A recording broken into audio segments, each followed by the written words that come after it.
Buenos días y bienvenidos al segundo café mundialista. Café no tengo, mundial sí, así que supongo que vamos por el buen camino. Dentro vídeo. Hola a todos, amigos de Historias de Fútbol, amigos del canal. Bienvenidos a un nuevo café.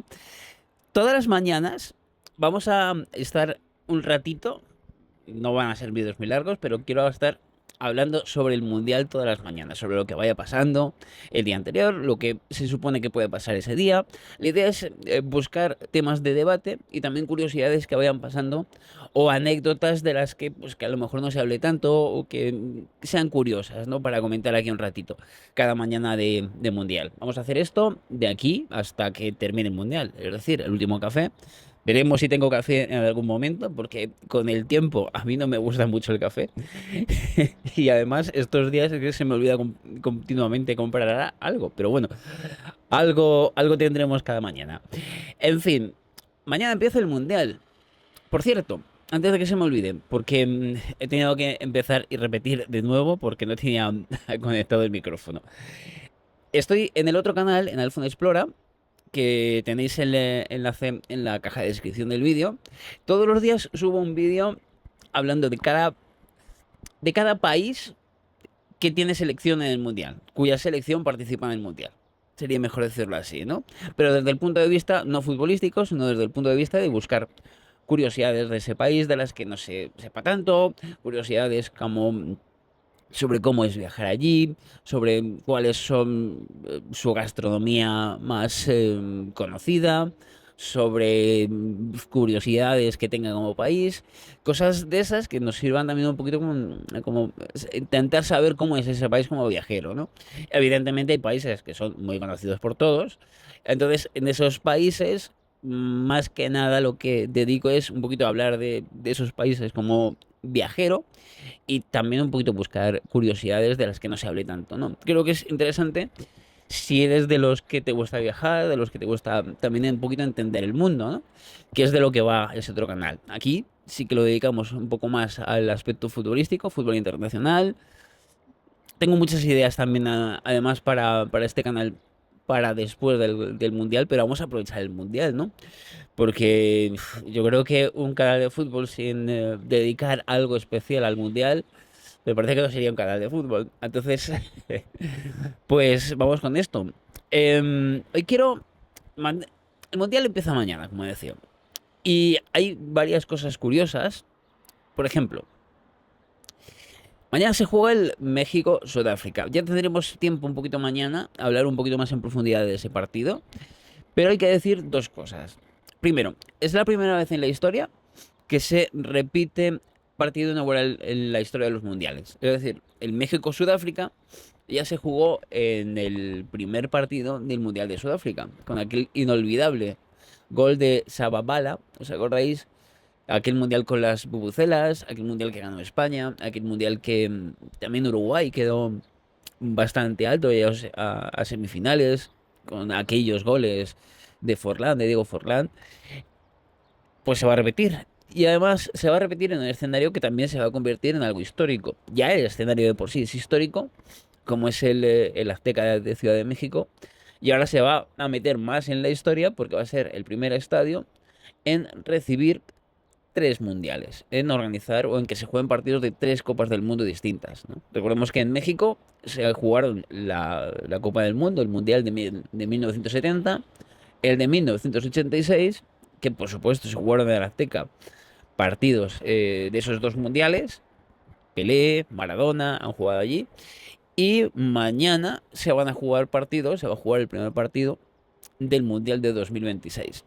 Que recordemos que se comparte la organización con Estados Unidos y con Canadá. Estados Unidos va a ser la segunda vez que organice una Copa del Mundo, mientras que Canadá va a ser la primera. Canadá tiene dos sedes, México tiene tres, si ahora mismo no recuerdo mal de memoria, y el resto lo tiene Estados Unidos. Que por cierto, en iPhone Explora, en el otro canal, también hago un vídeo dedicado a cada una de las sedes. Voy a estar haciendo todas las sedes y todos los países, que se me olvidó comentarlo antes. En fin, hoy quiero hacer algo. Yo creo que pues, es típico realmente, ¿no? Hablar de cuáles son las predicciones y tengo que decir una pequeña aclaración, y es que me parece que todo tipo de predicciones, como las que he estado haciendo, que por cierto esta tarde espero que ya se publique el vídeo de la última para mí favorita, donde voy analizando las posibilidades y cómo, cuáles son las fortalezas y las debilidades de cada una de las favoritas. Lo tenéis ya en el canal. Solamente me falta Francia, que se subiera, espero, esta tarde. Eh, Quiero decir que son sensaciones, ¿no? No podemos asegurar qué es lo que va a pasar al 100%, ¿no? Y cuando decimos qué me parece que puede pasar en este mundial, que puede ganar, que puede perder, que puede ser una decepción, que puede ser una sorpresa, al final todo son sensaciones, ¿no? Nadie puede asegurar al 100% quién puede ganar un mundial, ni muchísimo menos. Yo creo que es una de las cosas más difíciles de todo el fútbol, estar en una fase final y ganar un mundial. No por que seas bueno solamente, sino porque tienes que tener mucha suerte, mucha mentalidad. Y además es que te estás enfrentando a los mejores de cada país. En una situación donde, perdonadme con la alergia, en una situación digo, donde todos los mejores de cada país se están dejando la piel, ¿no? Así que yo creo, pues, esa es otra de las cosas de las que yo estoy convencido, que es que ganar un mundial no significa, o no va solo de que seas mejor, de que seas la mejor selección, sino que va de que, además de ser bueno, obviamente, pero tengas cierta suerte, tengas cierta capacidad de saber sufrir, de saber que los malos momentos, que los vas a tener prácticamente en algún momento seguro, los vas a saber superar a nivel de mentalidad. No sé, me parece que hay muchos detalles que no sea solamente la calidad futbolística la que está en juego, ¿no? Vamos a hablar de varias cosas. Vamos a hablar de cuáles son para mí, como os digo, mis sensaciones sobre las sorpresas de este mundial. Las selecciones que yo creo van a sorprender. Y aquí tengo dos, que son Ecuador, por una parte. Me parece que tiene una muy buena selección. Me parece que además, cuando se han clasificado para el mundial de una forma bastante cómoda, tienen muy buenos jugadores y además muchos de ellos asentados en buenas ligas en Europa. Llevan trabajando cierto tiempo muy bien y creo que puede ser una selección donde está perfectamente capacitada para ganar a cualquiera, para complicar el pase a cualquiera, sobre todo cuando lleguen las eliminatorias, y puede llegar alto. Obviamente no pienso que Ecuador sea una candidata a ganar el Mundial. Creo que no es tanto, pero sí que la veo como una candidata para llegar a cotas altas y sobre todo para complicar en algún momento alguna de las grandes, ¿no? Y la otra selección que yo veo que puede tener, digamos, oportunidades de ser una de las sorpresas del Mundial es Noruega. Porque no solamente es Haaland. Noruega es un equipo, es una selección, tiene una generación de futbolistas extraordinarios. Y además el fútbol en Noruega ha crecido de una forma bastante interesante, ¿no? Yo recuerdo, estoy hablando a lo mejor de los años 90, ¿no? Cuando se empezaba a hablar y escuchaba acerca del fútbol noruego, que era un fútbol que tenía mucha relación con Inglaterra, y realmente era un fútbol muy similar, ¿no? Obviamente con mucha menos calidad en aquel momento, pero era similar, ¿no? Y luego ha estado creciendo y ha estado creciendo durante décadas bastante, ¿no? Nos acordamos mucho del Rosenborg ya en la década de los 90, a principios de 2000. Ahora a todo el mundo le sonará el molde, ¿no? Porque al final ha sido una de las sensaciones en la última temporada de la Champions League. Y me parece que va un poquito por ahí. Es decir, Noruega tiene buenos nombres, Haaland, Odegaard y varios más. Jugadores que son, iba a decir, estrellas mundiales. Haaland sí lo es. Y Odegaard pues, está cerca de ser, por lo menos, una estrella de élite, vamos a ponerlo así. No lo considero que esté a la altura en cuanto a nivel, ¿no? A nivel futbolístico, ¿no? De una grandísima estrella mundial, pero sí que es una estrella de élite, vamos a ponerlo como una escala un poquito por debajo, ¿no? De Haaland, por ejemplo. Pero la verdad que tiene muy buena selección y que, por supuesto, no va solamente de nombres, no tiene una colección de nombres, que es a donde quiero ir, ¿no? La verdad que es una selección y un fútbol, el noruego, que ha crecido mucho en los últimos años y que tiene ahora mismo una selección que puede dar la sorpresa ante cualquiera. Veremos además también el grupo, porque tiene un grupo complicado y eso, por un lado, puede ser complicado, pero por otro lado, puede ayudarla a curtirse. Aunque es verdad que la primera fase, y esta es otra cosa que yo quiero comentar, ¿no? Porque veo que hay muchos comentarios de mucha gente diciendo que, bueno, pero es que la primera fase no va a servir de mucho porque se clasifican dos selecciones y se clasifican la mejor tercera, entonces es muy difícil que te quedes fuera. Vale, aquí yo tengo otra apuesta, y es que yo creo que alguna selección grande se la va a pegar en la primera fase. Tengo esa sensación, ¿no? Tengo esa sensación. Tengo la sensación de que va a ser un mundial con muchas sorpresas, por lo que digo, ¿no? Porque al final tú te encuentras con tres partidos donde realmente no tienes tiempo. Si un partido te sale mal, si un partido de repente llegas a un partido con lesiones y ese rival te complica más de la cuenta y al final acabas con un empate y luego el otro partido ya vas con presión, no eres capaz de superar y al final con todo eso te quedas fuera en la primera fase, en la fase de grupos. Lo veo fácil porque ahora mismo no hay selecciones que puedas decir, porque podemos pensar en selecciones que apenas conocemos, ¿no? Por ejemplo, Uzbekistán, Curazao, Haití, ¿no? Este tipo de selecciones, pero ese tipo de selecciones al final te pueden complicar en un mal día.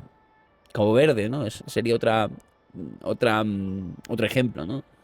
Pero yo creo que que esas selecciones al final en algún momento te pueden llegar a complicar. Aunque obviamente la diferencia de nivel sea muy grande, ¿no? Entonces por eso pienso eso.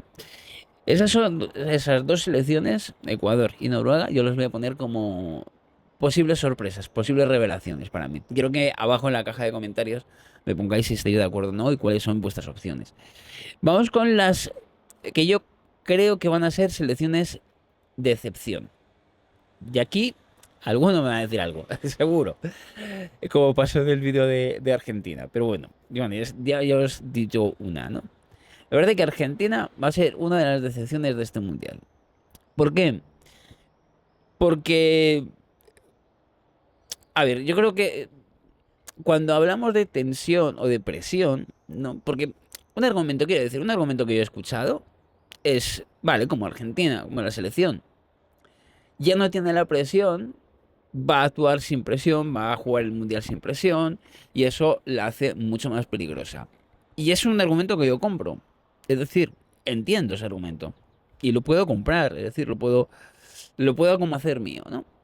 Perfecto. Pero yo creo que una cosa es no tener presión y otra cosa es no tener tanta o no estar acostumbrado a una tensión competitiva. ¿A qué me refiero con esto?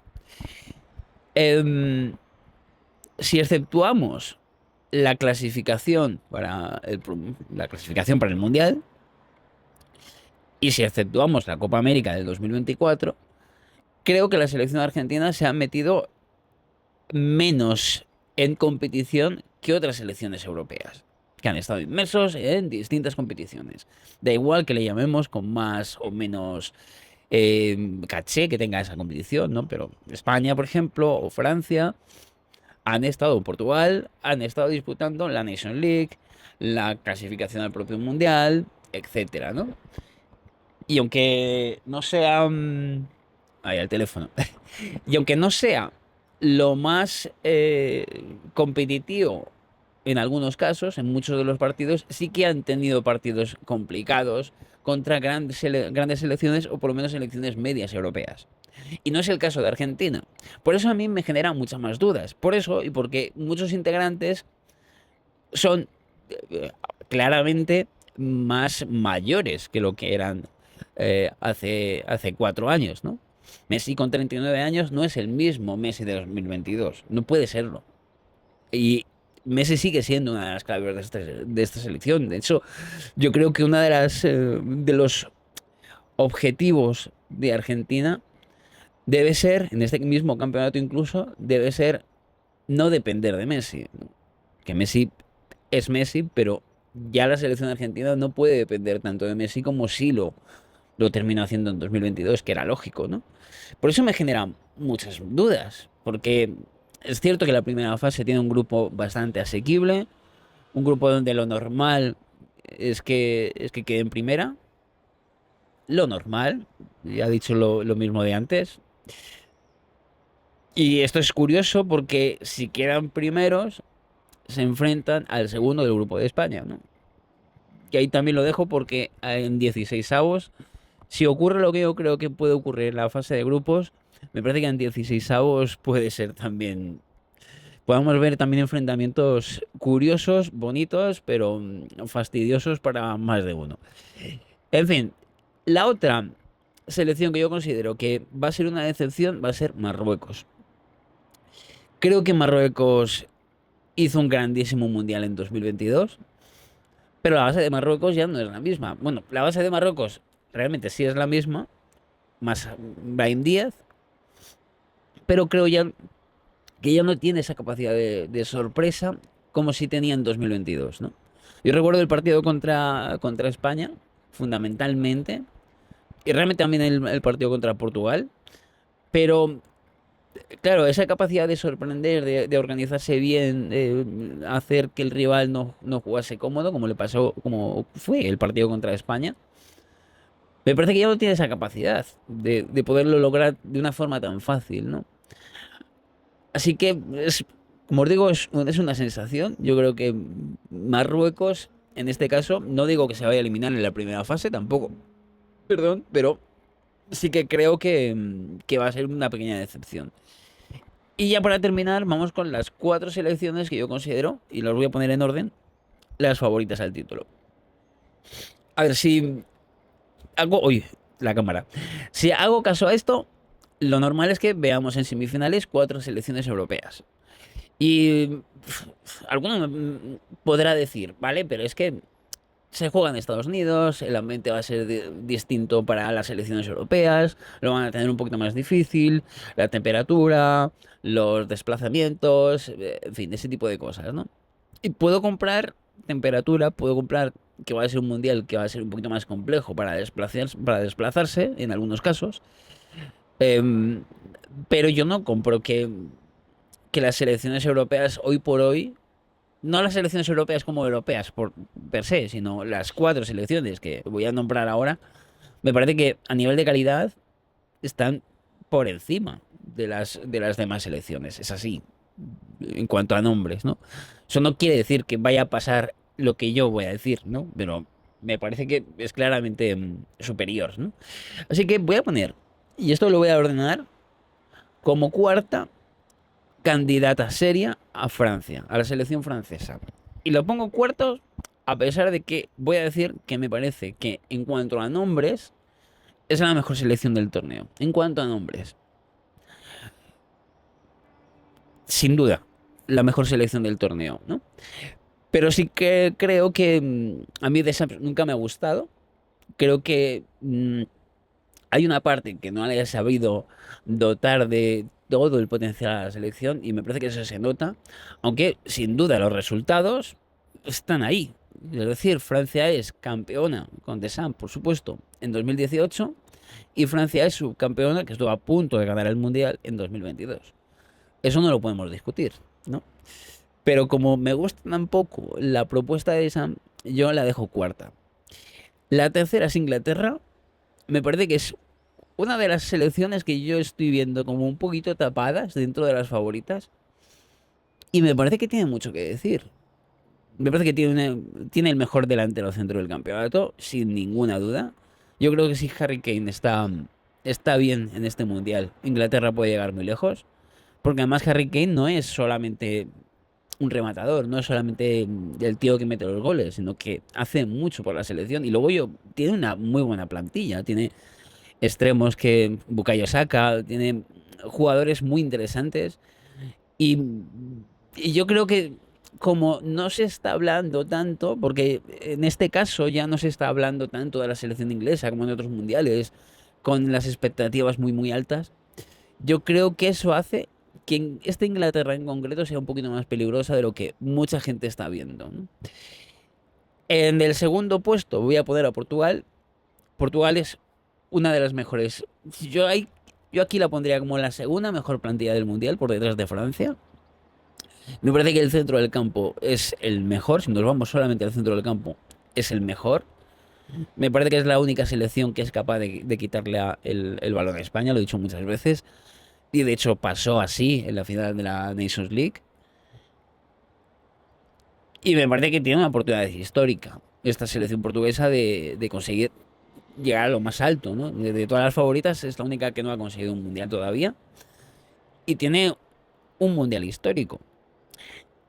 Esto también es peligroso, ¿no? Porque yo recuerdo en 2018 que hablábamos de una forma muy parecida de Bélgica, ¿no? Y Bélgica no hizo un mal mundial, realmente, llegó hasta semifinales. Pero bueno, parece que esa Bélgica que podía ser campeona del mundo tendrá que esperar a otra generación, ¿no? Puede pasar lo mismo con Portugal, la verdad. Porque sí hay cosas, y esto os puedo decir, vaya, iros al vídeo de Portugal donde lo hablo, sí que hay cosas que creo que faltan. Y luego, la principal candidata para mí sería España, muy poquito por encima de Portugal, por una cuestión, por una cuestión simple. Em, España tiene casi una plantilla asemejable a Francia y a Portugal. Incluso a Inglaterra, podría estar cuarta Inglaterra, una cosa así. Pero yo creo que es una selección que ha conseguido, desde el punto de vista colectivo, muchas soluciones. Tiene eso, tiene